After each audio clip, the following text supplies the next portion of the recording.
D'être là, je suis Marianne, donc la réalisatrice du film, l'usine Le Bon, la brute, et le truand, mais là aussi, entre les deux, mon cœur balance. Non, écoutez, voilà, moi je suis très contente de vous présenter ce film et que vous soyez aussi nombreuses et nombreux. C'est une aventure qui a commencé en 2021 au printemps. Donc ces trois gars-là étaient déjà dans la lutte, puisque l'annonce de la fermeture de Chapelle Darblay avait été faite en septembre 2019. Et moi j'ai commencé à les filmer au printemps 2021. Donc ça faisait quand même pas mal de temps qu'ils étaient sur place. Ils vont vous expliquer très brièvement pourquoi ils étaient tous les trois seuls sur place, puisque le reste des salariés de Chapelle avaient été licenciés, et comment ce combat comment ce tournage aussi a commencé, et le combat, peut-être l'origine du combat, Cyril, très, très brièvement. Effectivement, le film commence, on a rencontré Marianne un peu plus tard que le démarrage de la lutte pour la Chapelle Darblay. Il commence à peu près une vingtaine de mois après l'annonce de la fermeture et de cette mise en branle de ce grand combat qu'on a fait pour sauver la boîte. Parce qu'on vous l'annonce, mais vous l'avez peut-être vu dans la presse, Chapelle Darblay pour le moment est sauvée, est toujours debout, pas démolie. Non, c'est très bien, on a fait des actions formidables avec, à l'époque ça s'appelait plus jamais ça, on a été jusqu'à investir le quai de Bercy, le quai du ministère de l'économie, pour qu'ils puissent nous répondre et nous recevoir, parce que normalement ils ne parlaient plus. Et donc on a fait de très belles choses, et ça a reçu dans l'usine, vous verrez tout ça à travers la presse, parce que malheureusement on ne l'a pas dans le film, tout ça c'était d'autres moments. Et vous allez voir le point de vue de Marianne sur toute cette lutte, comment on en est arrivé là, pourquoi on s'est retrouvé à trois, c'est peut-être quelque chose dont on pourra débattre après le film, parce que ça peut être un peu même très loin à vous expliquer, on pourra l'expliquer peut-être après. Mais on s'est retrouvé parce que les derniers représentants, en tout cas tête de liste du personnel, donc moi j'étais délégué syndical, CGT Chapelle Darblay, évidemment. Julien Sénécal, secrétaire du CSE, et Arnaud Doxer, représentant des cadres, sans étiquette. Vous verrez dans le film que c'était une aventure formidable qui questionne sur l'engagement aussi. C'est pour ça que je suis là ce soir pour vous en parler. Sur l'acception, sur plein de choses, et je vous laisse voir le film. C'est difficile de parler comme ça. Pour une fois, je ne vais pas dire grand chose. Pour une fois, Julien, tu peux pas dire un mot juste avant qu'on... Bonsoir. Voilà, bon film. Je me demandais pourquoi ne pas avoir représenté aussi le côté activiste qui a eu lieu en soutien de la cause. Alors pourquoi est-ce qu'on n'a pas filmé toutes les actions, ou pourquoi est-ce qu'elles n'apparaissent pas? Parce que déjà il y a eu plusieurs temps dans toute cette lutte. Il y a eu plusieurs temps, il y a des actions aussi qu'on a menées. Vous les voyez en image par exemple, au moment où ça passe, et quand on est sur le quai de Bercy, on a tout accroché. Tous réunis de plus jamais ça maintenant, l'Alliance écologique et sociale. J'ai fourché, c'est foutu de ma gueule dehors, mais pourquoi tout n'a pas été filmé? Déjà parce qu'on en a fait beaucoup en action coup de poing. Donc action coup de poing, c'est dire quoi? C'est dire discrètement, très vite et maintenant. Ensuite, sur le film, Marianne avait expliqué, elle a voulu y apporter sa propre vision. Donc c'était un film sur la Chapelle Darblay, sur tout le développement. Et puis voilà, je pense qu'on ne peut pas mettre toujours les actions, parce qu'on le voit à travers son film, elle n'a pas voulu mettre non plus de mettre tout en violence, mettre tous les coups de gueule qu'on peut porter, les actions coup de poing. À chaque fois, la CGT, c'est toujours des mecs qui crament des pneus, qui crament des palettes, qui bouffent des merguez, qui foutent du bordel, qui bloquent un rond-point. Donc vous voyez, et je pense que dans sa vision, elle est sympa aussi là-dessus, c'est de montrer parfois aussi ce qu'on fait derrière. Voilà. Pourquoi on le fait, comment on le fait, et qu'est-ce qu'on fait derrière. C'est exactement ça. Il a répondu. J'ai absolument refusé de tomber dans le cliché du film militant, où l'on voit des CGTistes, en tout cas des syndiqués, brûler des pneus, faire des actions. Déjà, l'action qu'ils ont menée devant le ministère de l'économie, je n'y étais pas. Elle est illustrée de manière fugace, on va dire, dans la séquence d'archives au tout début du film. Mais c'est pas ça, le film n'est pas là-dessus. Le film est sur l'engagement et la fraternité, et la cohésion, l'intelligence. collective, comme je le disais tout à l'heure.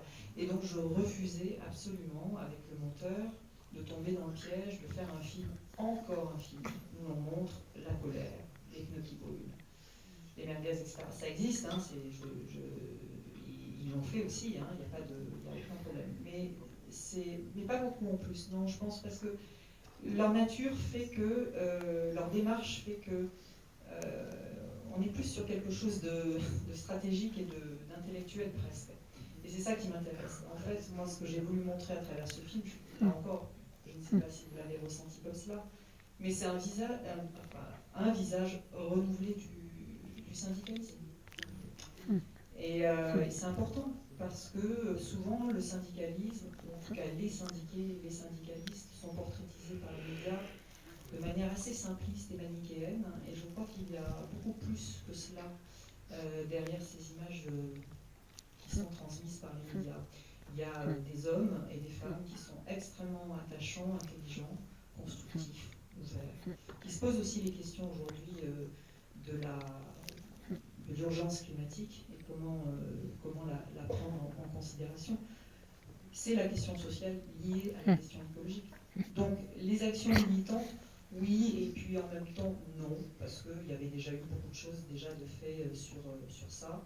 Et le traitement du film fait aussi que ça fait, enfin, je l'espère encore, c'est un objet filmique à part entière. Pour la première fois dans un film militant, vous avez des arias, comme un opéra. Hein. C'est pas donné à tout le monde de faire des arias sur des mouvements syndicalistes. Moi, c'est la première fois que je vois ça. Et la discussion que nous avons eue avec le compositeur a été essentielle dès le départ. Donc j'ai voulu placer le film à un endroit où peut-être auparavant il n'y avait pas eu de film qui traitait de ce sujet-là de cette sorte-là, de cette manière-là. C'était très important pour moi et pour nous, enfin pour toute l'équipe du film, de se distinguer des autres films militants. Voilà. Deux questions provocatrices. Une à M. Dessert, savoir comment il se sent en tant que transfuge de classe. Et la seconde, c'est comment dire, le trouble dans lequel je me trouve d'avoir à considérer Veolia comme une entreprise faisant une œuvre écologique. On a eu des moments très compliqués, surtout après tout ça. On va arriver là, sur le film, ça s'arrête au moment de la préemption, qui est une première très très grande victoire, parce que ça n'arrive pas tous les jours, et de mémoire de à peu près tous ceux qu'on a pu consulter, c'est pas arrivé depuis la Seconde Guerre mondiale. Donc il y a de l'espoir, tout se recréer, c'est très très bien.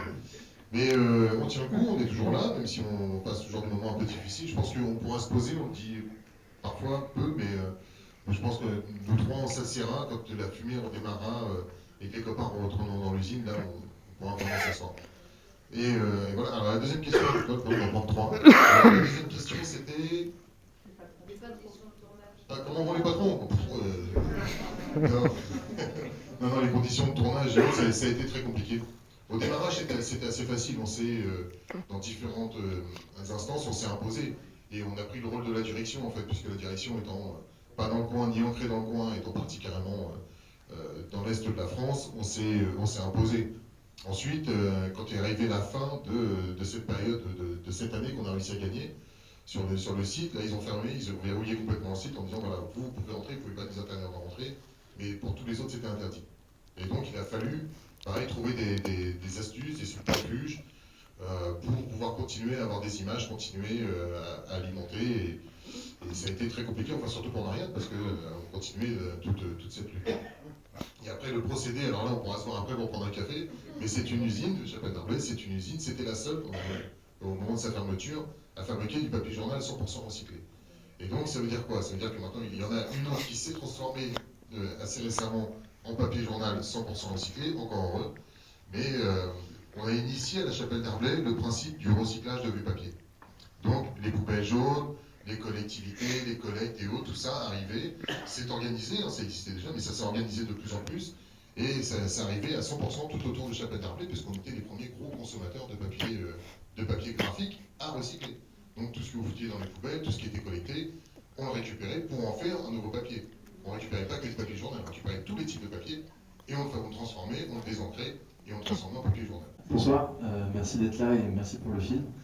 La question est très simple mais elle est très dure, je pense. C'est pourquoi, des projets de salariés qui essaient de sauver leur site, de remonter un projet, de trouver des repreneurs, on en entend parler de temps en temps et quand on s'y intéresse, on voit que j'ai l'impression que souvent ça réussit pas malheureusement, ou alors pas comme voudraient les gens qui montent le projet. Et alors pourquoi dans votre cas vous pensez que ça a marché et quelles leçons on peut en tirer pour d'autres projets de reprise et de continuation d'activité? C'est pourquoi la chapelle d'Arblay, pourquoi Veolia, pourquoi des industriels, et pourquoi on s'est battu autant pour la chapelle d'Arblay. Moi j'ai un rêve sur la chapelle d'Arblay, c'est Mia quand elle va redémarrer, c'est de faire appliquer son process dans d'autres usines papetières. Parce qu'une industrie papetière, c'est une industrie lourde, ça a un impact énorme. Ça a un impact énorme, ça n'a jamais été tellement vertueux, une papeterie. Mais une papeterie qui recycle, en 100% recyclé, c'est déjà plus la même chose. Et quand on connaît un petit peu la chapelle d'Arblay, c'est pour ça qu'on avait fait des journées portes ouvertes, c'est pour ça qu'on a discuté avec au démarrage des ONG, ils sont rentrés, on a démontré, on a démontré ce qui se passait à la chapelle d'Arblay.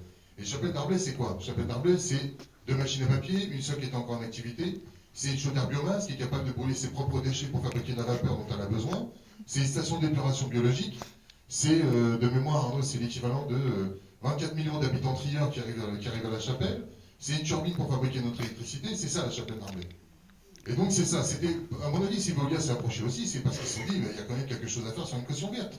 C'est quand même pas mal, quoi, une usine qui fait ça. Donc on a été chercher des gros, qui sont du métier, qui ne sont pas forcément vertueux. Si on pouvait appliquer nos procédés sur leur manière, là on commence à changer des choses. C'est ce qu'on a fait dans l'usine, et c'est comme ça qu'on change les choses, c'est dans la boîte, c'est petit à petit, chacun à son niveau. On a rencontré les copains de Nantes, ils ont ça dans l'idée, ils commencent à le faire. C'est dans les boîtes, nous en tant que représentant du personnel, on peut peser aussi là-dessus.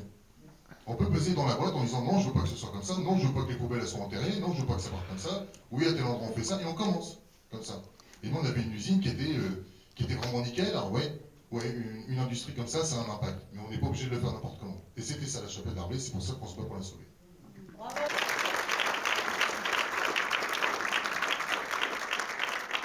Bonjour.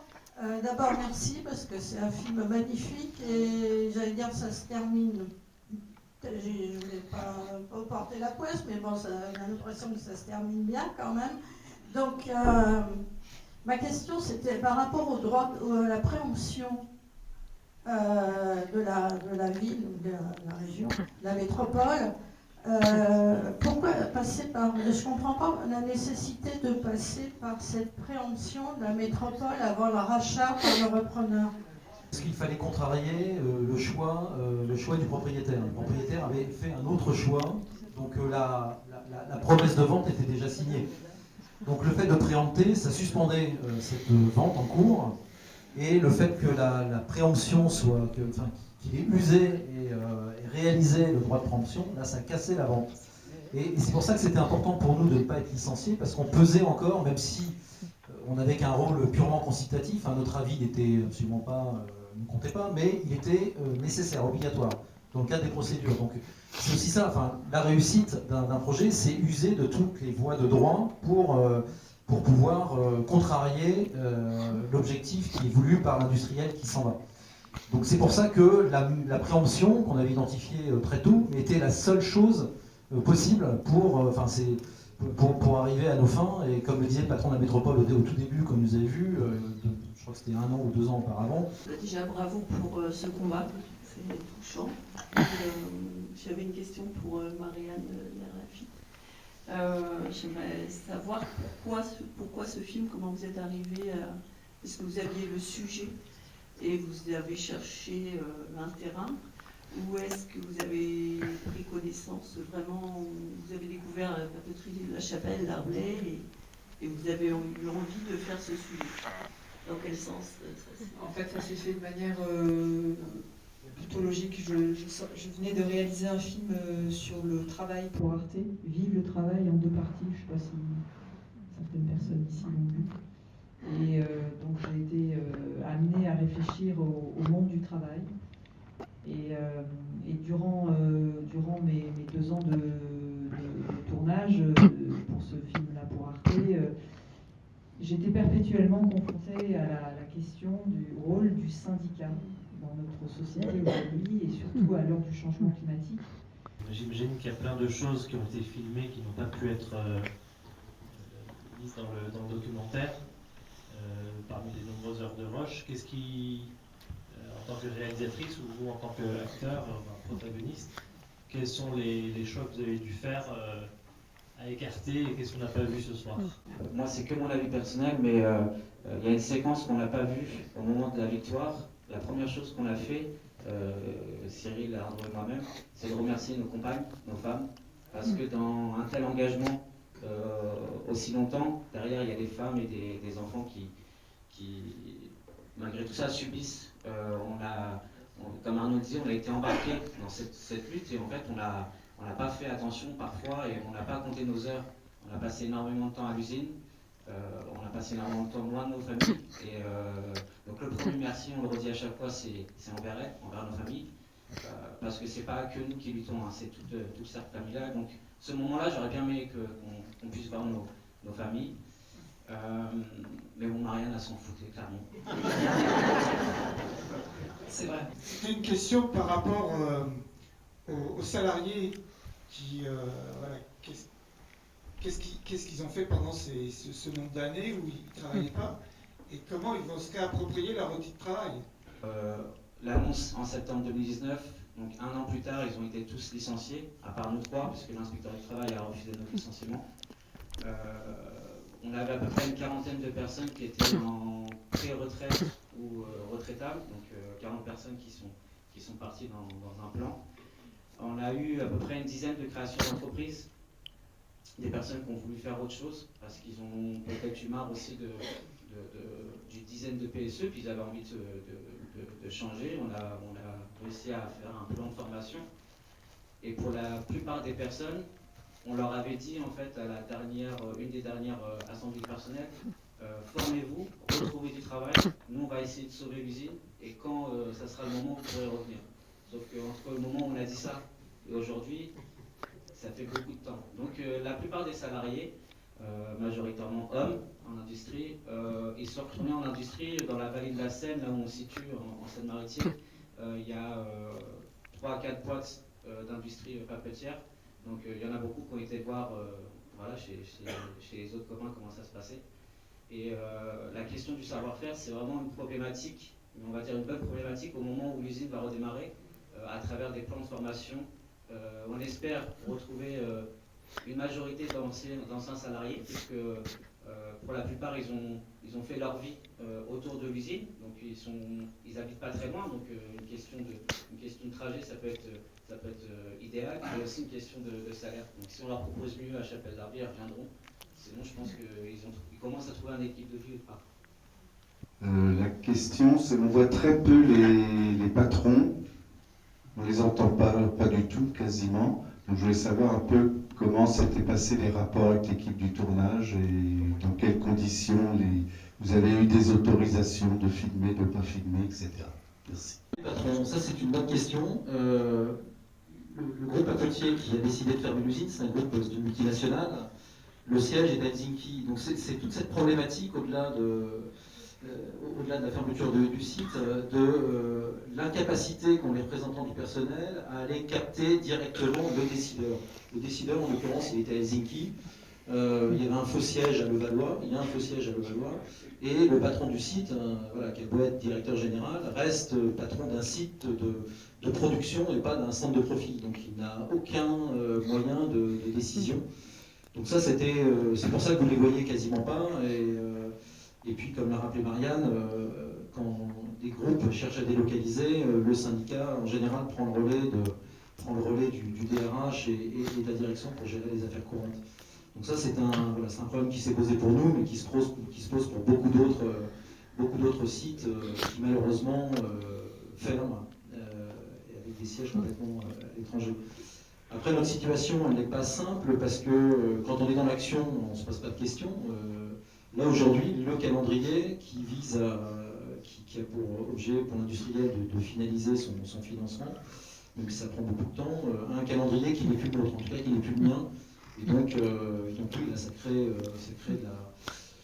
ça crée une certaine tension, même si nous continuons à peser, et ça Cyril le rappellera, avec le ministère, avec tous les acteurs, on reste les interlocuteurs privilégiés, les interlocuteurs légitimes de l'usine. C'est pour ça que nous sommes toujours en discussion avec le patron de la métropole de Rouen, avec les élus locaux, avec les services de l'État, avec les industriels, après lesquels on court un peu. Puisqu'il est tard et on va vous laisser repartir, on a une petite phrase de clôture qu'on dit à chaque fois. C'est devenu une routine.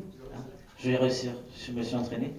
Mais c'est super important, c'est ce qui nous a permis de tenir aussi longtemps. Donc c'est une petite citation, je ne connais pas l'auteur parce que son nom est très compliqué.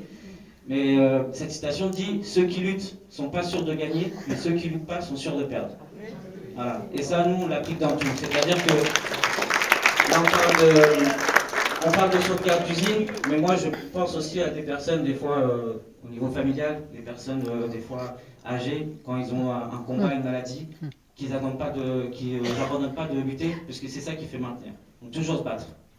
Merci à tous.